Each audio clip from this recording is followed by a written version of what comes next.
আজকে আমি আপনাদের সামনে আমি প্রেস মিট করতে যাচ্ছি। গত কিছুদিন আগে আমাদের মাননীয় বিধায়ক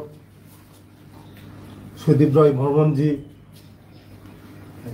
বিধানসভায় এবং উনি কংগ্রেস পার্টি অফিসে আমার নামে যে এলিগেশনগুলি আনছে,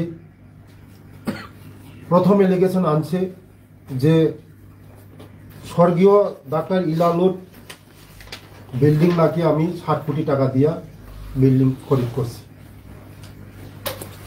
আমি মাননীয় বিধায়ককে আমি চ্যালেঞ্জ করি যে অ্যাডভাইজার কমিউনিটি যে উনি আমার নামে যে এলিগেশন করেছে যে আমি 60 কোটি টাকা দিয়ে আমি এই বিল্ডিং করেছি, যে বলেছি এই बिल्डिंग। क्रेडिट स्कोर लो है, सिर्फ क्रेडिट स्कोर चेक मत करो, क्रेडिट स्कोर बढ़ाओ गुड स्कोर आपकी मदद से।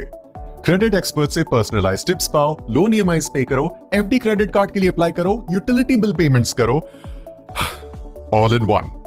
Download the good score app now.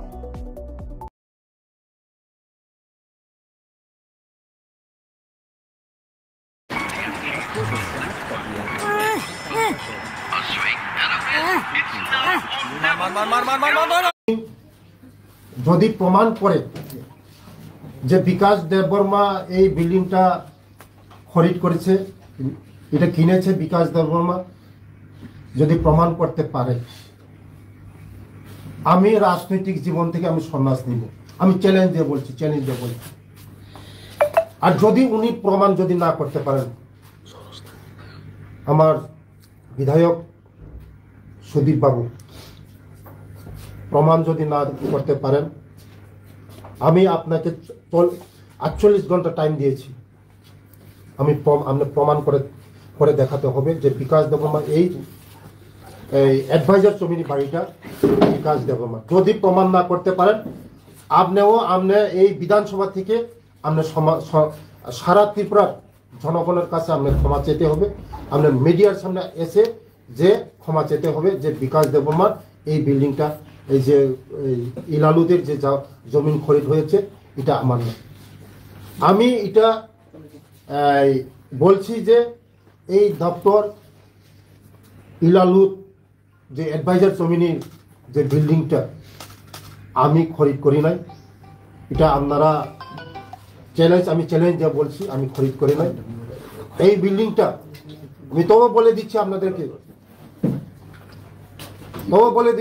Media নেটের মালিক অনিল চৌমনির দোকান আছে, মোবাইলের দোকান আছে, ওনার নাম মিডিয়া নেটের মালিক পার্থ সরকার, উনি এই জায়গাটা খরিদ করেছেন এবং 29/1/2024 ও রেজিস্টার করেছে। আর উনি বলেছেন যে পেট্রোল পাম্প নাকি আমার তেলিয়ামুড়া এবং তেলিয়ামুড়াতে আছে। তেলিয়ামুড়াতে কোথাও আমার নামে, আমার বউয়ের নামে, আমার ছেলের নামে কোথাও পেট্রোল পাম্প নেই। আমি এই পেট্রোল পাম্পের আমি ডিটেলস আপনাদেরকে দেব, পুরা ডিটেলস দেব। এই পেট্রোল পাম্প সারা খোয়াই ডিস্ট্রিক্টের মধ্যে পেট্রোল পাম্প কোথাও নেই আমার নাম এখানে। আমি এটাও চ্যালেঞ্জ দিয়ে বলছি সুদীপ বাবুকে, যদি উনি প্রমাণ না করতে পারেন যে তেলিয়ামুড়াতে আমার বিকাশ দেববর্মার মিসেসের নামে পেট্রোল পাম্প আছে, আমি রাজনৈতিক জীবন থেকে সন্ন্যাস নিব। এটাও আমি বলছি, চ্যালেঞ্জ দিয়ে বলছি সুদীপ বাবুকে। পেট্রোল পাম্প নেই আমার। আর একটা বলেছে যে খোয়াই বেহালা বাড়িতে আমার ছেলের নামে পেট্রোল পাম্প আছে।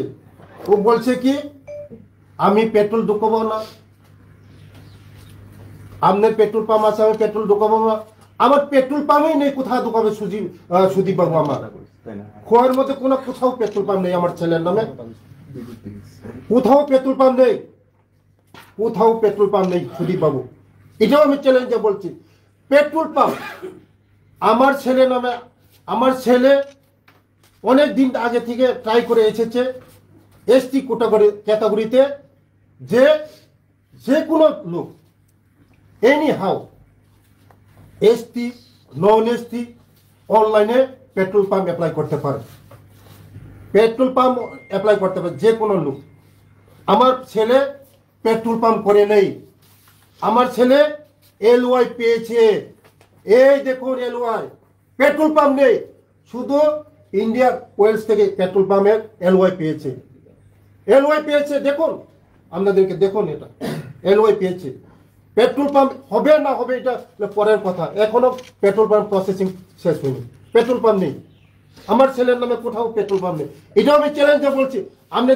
আপনি যদি এই বেহালা বাড়িতে আমার ছেলের নামে পেট্রোল পাম্প দেখাতে পারেন, জীবনে আমি রাজনীতি করবো না, রাজনীতি করবো না। কেন? আমি জনজাতি হওয়ার অপরাধ আমি করতে পারবো না, আমি করতে পারবো না। আমি কেন করতে পারবো না? আমি জনজাতি, তার জন্য আমি বিজনেসও করতে পারবো না, পেট্রোল পাম্পও করতে পারবো না, বিল্ডিংও করতে পারবো না, আমি কিছু করতে পারবো না। আমার অপরাধ কি? আমি জনজাতি, আমি ট্রাইবেল, তার জন্য আমি করতে পারবো না। আর আমার কক বড় ভাষাকে, আমার মাদার ল্যাঙ্গুয়েজকে উনি অসম্মান করেছেন, আমার মাদার ল্যাঙ্গুয়েজকে অসম্মান করেছেন সুদীপ বাবু। Mother language, second language, first language Bengali, second language Kok Borok, আপনার জানা থাকা উচিত। আমার কক বরক ভাষাকে, আমার মাদার ল্যাঙ্গুয়েজকে আপনি সেদিন পবিত্র বিধানসভাকে অপমান করেছেন, আমার কক বরক ভাষাকে আপনাকে রেহাই দেওয়া হবে না। এই ত্রিপুরার মানুষ, আমার জনজাতির লোক, কেউ রেহাই দেবে না। কারণ আপনারা আমাদের জনজাতিকে ভালোবাসেন না, আমাদের জনজাতি ভাই বোনদেরকে ভালোবাসেন না, তার জন্য আপনি আমাদের এই জনজাতি ভাষাকে, আপনি ল্যাঙ্গুয়েজে খারাপ করে আমাদেরকে অসম্মান করেছেন, কক বড় ভাষাকে। কোনোদিন আপনাদেরকে রেহাই দেওয়া হবে না, কোনোদিন আমাদের জনজাতি ভাইরা আপনাদেরকে রেহাই দেবে না। তার জন্য আপনারা গভর্নমেন্টে আসতে পারেনি, তার জন্য আপনারা গভর্নমেন্টকে, কারণ জনজাতি ভাইদেরকে আপনি ভাই বলে মনে করেন না। দুঃখ লাগে সুদীপ বাবু, আপনার জন্য দুঃখ লাগে। আমরা এই ত্রিপুরা যে আমরা পাহাড়ি বাঙালি ভাই ভাই, জাতিগত কোনো ভেদাভেদ নাই, কি হিন্দু, কি মুসলিম, কি খ্রিস্টান, কি শিখ, আমরা সবাই এক। আপনি এই ধরনের অসম্মান করবেন না আমাদেরকে। তৃতীয়, আমি একজন গভর্নমেন্ট কন্ট্রাক্টর, রাজনৈতিক আসার আগে 20-25 বছর আমার পেশা ছিল, আমি গভর্নমেন্ট কন্ট্রাক্টর, বিজনেসম্যান, আমি কন্ট্রাক্টর, বিজনেসম্যান, আমি কন্ট্রাক্টর। লক্ষ লক্ষ কোটি কোটি টাকার আমার ওয়ার্ক অর্ডার আছে এখানে 35 ইয়ার, মাত্র 30% এখানে আমার ওয়ার্ক অর্ডার, কোটি কোটি টাকার, কোটি। আমার এখানে ব্যালেন্স শিট আছে, আমার এখানে ব্যালেন্স শিট আছে, ব্যালেন্স শিট আমরা দেখাবো, চার্টার অ্যাকাউন্ট ব্যালেন্স শিট আছে, ব্যালেন্স শিট আছে, দেখাচ্ছি আপনাদেরকে। 13, 14, 15 চার্টার অ্যাকাউন্ট ব্যালেন্স শিট আছে আমার।